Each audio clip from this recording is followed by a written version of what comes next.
YouTube. My name is Matthew Santoro and I'm a DJ and producer from San Francisco, California. Now in this video tutorial I'm going to go ahead and show you how to set up a great Ableton Live DJ template for you to play with. A lot of my friends asked me how to do this and I figured this would be the best way to showcase how this is actually done. So our first step is we're going to go ahead and fire up Ableton Live. Now currently at the moment I'm using version 8.2.2. When you first open the window, you'll see you have an audio and a MIDI track. Let's go ahead and delete the MIDI track. And let's go ahead and extend the window for this out so we have a little more room to read. Let's go ahead and create and insert one more audio track. Now let's go ahead and rename these by right-clicking, rename. Let's name this first one 1 and 2. And we'll rename this second one 3 and 4. So this will be like we have two turntables that we're spinning with. The next step is we're going to want to throw a limiter onto our channels over here, on our master as well as our two audio channels as well. The reason why we do this is because we can avoid any unwanted clipping when we're playing so we don't blow out the speakers at whatever venue we're playing at. So to do this, you go ahead and click the triangle over here and click on this box. Go ahead and lower the audio effects window and find the limiter. Take the limiter and drag it, and let's drag it over to our master channel like so. Now once this is there, let's adjust the ceiling and put it at 0. Now let's go ahead and do the same for the two audio tracks over here. Grab the limiter, drag and drop. Click over here, grab the limiter, drag and drop. And don't forget to set these to 0 by clicking and typing 0. So now our next step is we're going to actually have to import the music into Ableton Live. There's actually two ways you can do this. The first method is you can hit this triangle again and click on one of these boxes down here, the 1, 2, or 3, and locate where your music is stored at. In this particular example, I got a Martin Solveig song saved over here. You just drag and drop it right into here, into the 1 and 2. This is one way of doing it. This isn't the way I like to do it. I prefer to grab it right out of iTunes, which is actually where I store and organize all my music. So I'm going to go ahead and delete this. Let's close this box as well. Let's go ahead and fire up iTunes. So over here, you can see I got a couple tracks saved into a playlist. First, let's go ahead and grab this Wolfgang Gartner one. Drag and drop into slot 1. And then let's go ahead and drag this Lazy Rich one as well into the 3 and 4 over here. Okay, let's go ahead and minimize iTunes. Now let's go ahead and rename these, make it a little easier. Beatport has a tendency to put these weird numbers after your files, so let's go ahead and fix these up. Okay, and let's go ahead and rename this one as well. Just right-click, rename. Okay, so now our next step is we're going to actually have to go ahead and warp these tracks so it fits into Ableton's tempo clock. The tempo clock is located right over here. Currently I have this set at 127 BPMs, and this is going to be more for kind of a house setup. You could put at whatever tempo you like. If you're doing hip-hop, you just drag and drop it down to, let's say, 90. And even if you're going to do cross-tempo sort of stuff, you can adjust this tempo while you're playing to go ahead and compensate for the higher tempo changes that you're going to have. But for this example, let's go ahead and just stick at 127. So in order to warp these tracks, go ahead and double-click on the track you want to warp. And generally when you double-click on it, the audio file will be up like this, but you can just drag and drop this down to the bottom. Now the next step is you take your mouse and go down to here until the magnifying glass symbol shows up. Drag and drop it down and go all the way over to the left. Now in this example, I'm going to start on just the first beat where the song begins, on the first kick drum.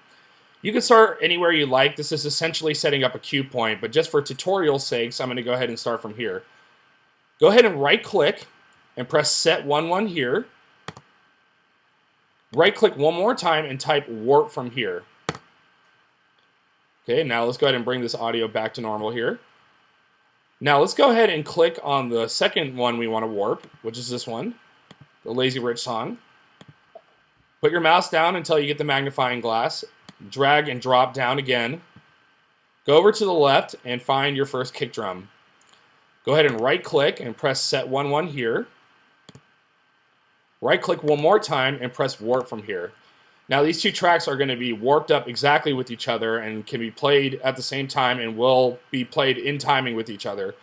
So let's go ahead and fire up our first track, the one right over here on 1 and 2. So now that we have that playing, we can go ahead and press this one over here and it should play evenly with this one.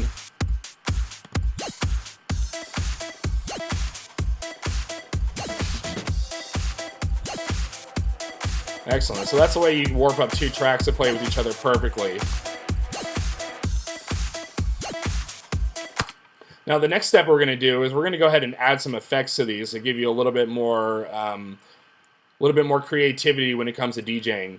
Now there's actually two ways you can add the effects to your channels over here. The first way is you can add it directly to your audio channel.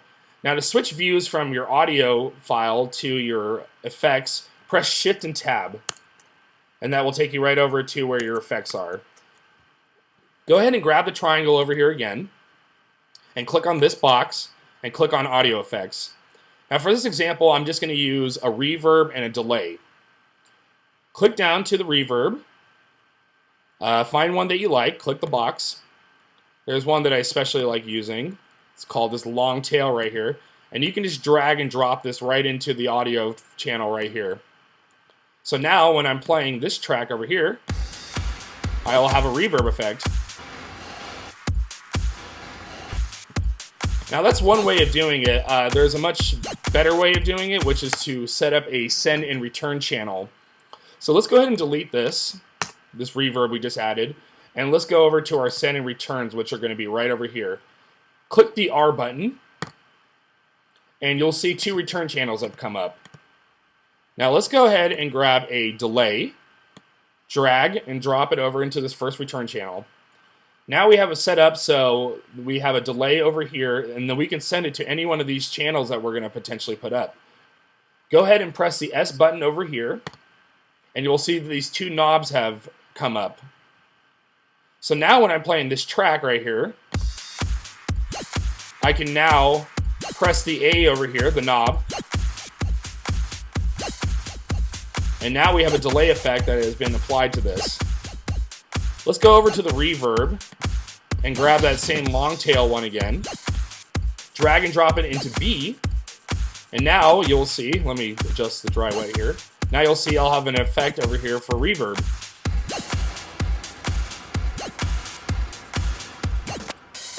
You can add as many effects as you want to. You're not limited by just two. You can just right click, insert return channel. You'll see there's a new return that has shown up and a new knob that you have too. Now that you have these basic effects set up, let's go ahead and set up a mixing console for these to be worked with as well. Let's go ahead and turn off the R for the return, and let's click on 1 and 2. Let's go back to our audio effects window and go to the EQ3. Click and drag this right before your limiter on 1 and 2. And let's go ahead and do the same thing for 3 and 4. So now that we have that set up, I have complete control over the gains for the tracks that are going to be playing over here. So as you can see, so now I have control over the high, the mid, and the low, just as if you were using a traditional DJ mixer. Now the next step is going to be to go ahead and MIDI map these so we can go ahead and not have to touch our laptop while we're DJing. In order to do this, take any kind of MIDI controller you have. In my case, I'm using the APC40, and click MIDI, and go ahead and click on your gain low and twist one of the knobs on your controller. I'm going to go ahead and do the same on a different knob for mid and the same for high. Press MIDI again, and you will see that off screen here, when I twist these knobs, I have complete control over the low, the mid, and the high. Now one problem with this is that when you do this, I have my mid and my low and all those guys going way too high. I'm having it go up to 6 dB, which would be way too loud. Now the way to adjust this is you go to MIDI, and click on this box again, and go ahead and go over to this max value and set it at 0. Press MIDI one more time, and you can see that when I twist the knobs now over here, it ends at 0. Except for that one, which I probably missed. Okay, there you go, 0. Okay, so now we have these ending at 0 here instead of going all the way up to 6, which would be way too loud. Let's go ahead and do the same thing for 3 and 4. MIDI. On a different set of knobs, adjust for the mid, low, and high. And let's go over to this window again and set all these 6s at 0. Okay, MIDI one more time. Now I have complete control over the mids, the lows, and the highs on these. So now when I play both songs at the same time, you'll see that I can adjust the lows and it will do a much cleaner mix.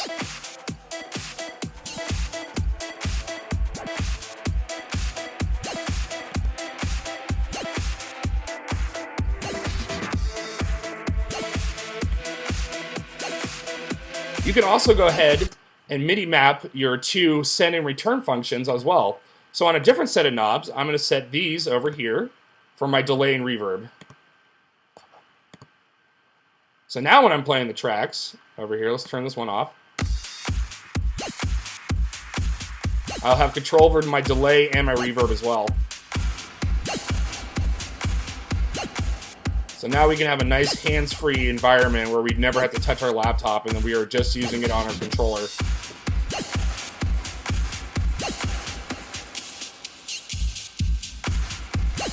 And now if we were to mix in the next song,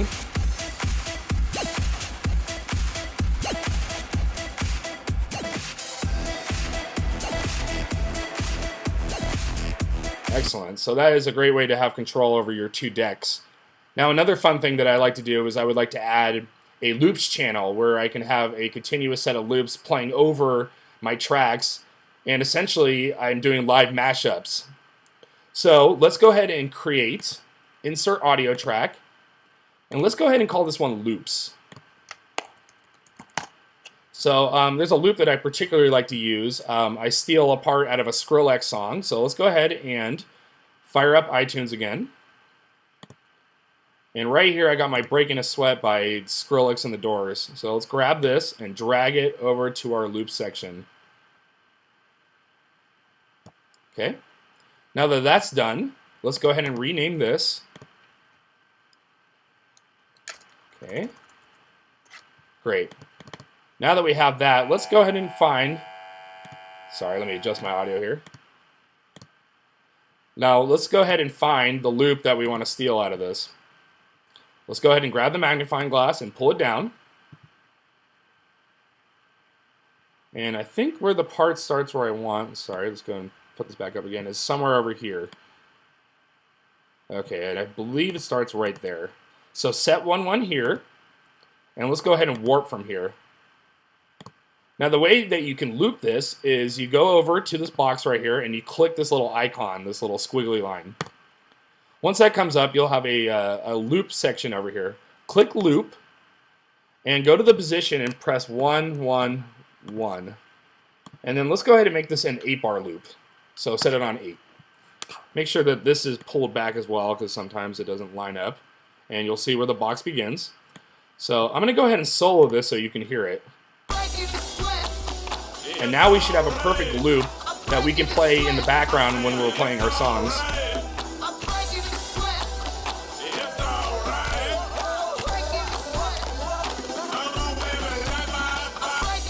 Excellent. So now we have a perfect loop. So now you can see, let's go ahead and unsolo this, that when we play this track over here, that we'll go ahead and have a cool little Skrillex loop in the back. And you can apply your effects to this as well.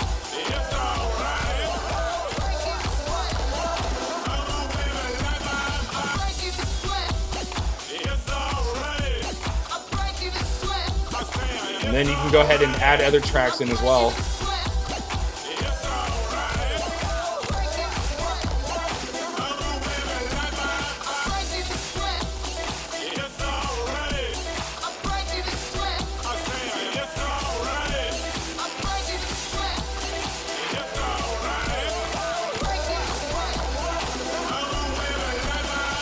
Excellent.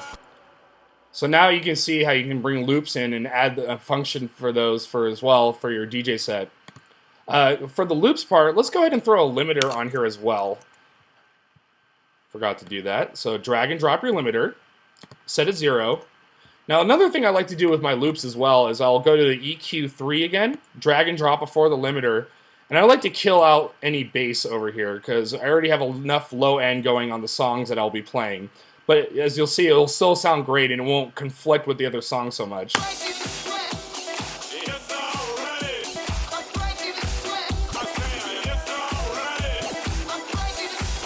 Alright. You can add whatever kind of loops you would like in here. You're really only bound by your imagination. Another thing that I like to do is add a drum window. And actually, I kind of like to play live drums and little one-hits and stuff like that while I'm DJing as well. Now, the way you set this up is you go to Create and insert a MIDI track. Let's go ahead and rename this one One Shots. Now, in order to add a little drum machine in here, click on the box again, the arrow, and click on this and click Instruments. And then go over to the drum rack section. Now, they have built-in kits as well. When you typically put in just the regular one, you'll have an empty box over here. And you can add in whatever wave or MP3 in here and you'll be able to play it. In my case, I already have a kit pre-set up. So here's my kit, DJ One Shots. Okay, excellent. So let's go ahead and arm this so we can play it. Press the little record button down here. If you don't see it, just press the M button right here and your little arm button will come up. So now, with my other MIDI controller off screen, my launch pad, you can see that I can play these little drum clips. Let's go ahead and turn this up a little bit. So now when I'm playing tracks, let's go ahead and stop these. I can go ahead and play little drum pieces in the background as well. And once again, you can go ahead and add effects to this.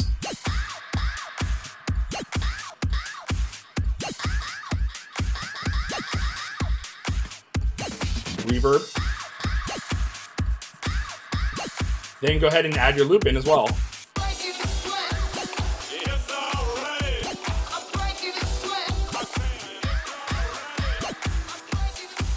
Also, you can go ahead and MIDI map your volume faders over here as well. So that way, I don't have to even touch my laptop once, which is always a big deal for me. So let's go ahead and select a fader for these little volumes. Oops. All right, excellent. And we're going to want to set these ones as 0 as well. 0, 0, 0, 0. Okay, so that way we're not blasting out our speakers once again. So now, I have control over these.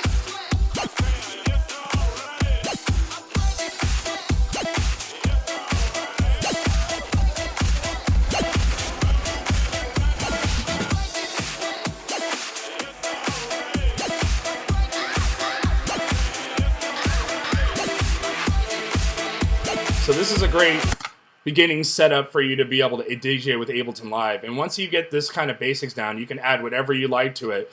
This is only a very basic setup, and I hope this has actually taught you something today. Thank you for watching, and have a good day.